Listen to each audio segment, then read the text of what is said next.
What's going on, everyone? My name is Kat. I'm one of the pro artists here at Picasso Scalp Micropigmentation in Hollywood, California. And today we're going to talk about hair transplants versus scalp micropigmentation.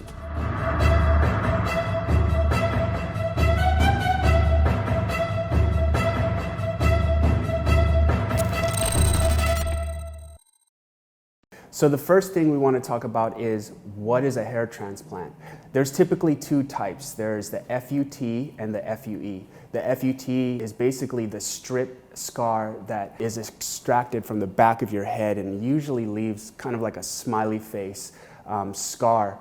And that's where they're removing literally a strip of your skin and then dissecting the individual hair follicles and then replanting them in the front of your head. The FUE is essentially where they're plucking like one by one hair follicles and then plugging them back in the front to create that fuller look. The only difference is the scarring and the actual way that they remove it, where it's not a strip of skin versus just like an individual one by one extraction. So what are the pros for hair transplants? Basically, there's only one, and that is it's the only solution that allows for actual hair to grow in an area where you don't have hair growing, where you're balding or where you're thinning. However, the cons, there's quite a bit.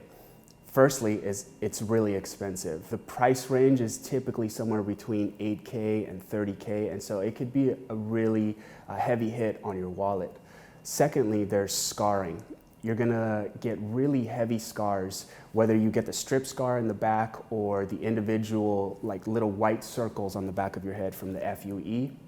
The scarring is gonna leave a really ugly looking mark on the back of your head. The other con is that it's not for everyone. Usually the guys who need transplants the most are the guys who are most bald. However, if you don't have sufficient donor area in the back of your head due to thinning, then it's not going to be a good choice for you. So, the guys who actually need it the most typically aren't candidates. And lastly, it's time. It usually takes somewhere between 6 months and 12 months for healing and for regrowth.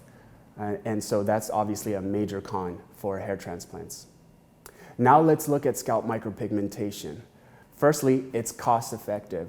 Typically you're looking at somewhere in the range of $2,000 to $4,500, depending on where you're at in the country, but that's the typical range for SMP, which is a fraction of most hair transplants. Secondly, it's non-invasive, so you're not getting an actual surgery. It's basically you're coming in and you're able to leave and go back to work the very next day, and you're good to go. Thirdly, you get really natural looking results.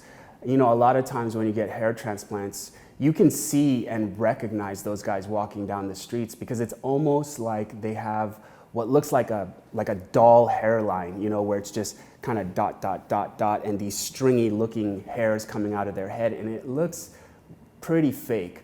With SMP, as you can look at my head right now, it's really, really natural, and most of the time, in fact, I've never had anyone ever notice that I even have the procedure done. So a natural appearance is what everyone is looking for.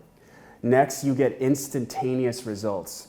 So literally you can come in for your first session of SMP and then walk out with essentially a new hairline.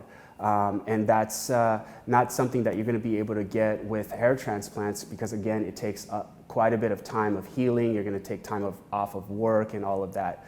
And so the instantaneous results is a major pro for SMP.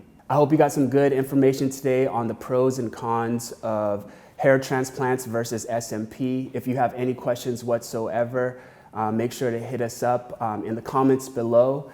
And don't forget to subscribe and like. My name is Kat. I'm here at Picasso Scalp Micropigmentation in Hollywood, California, and we'll see you next time.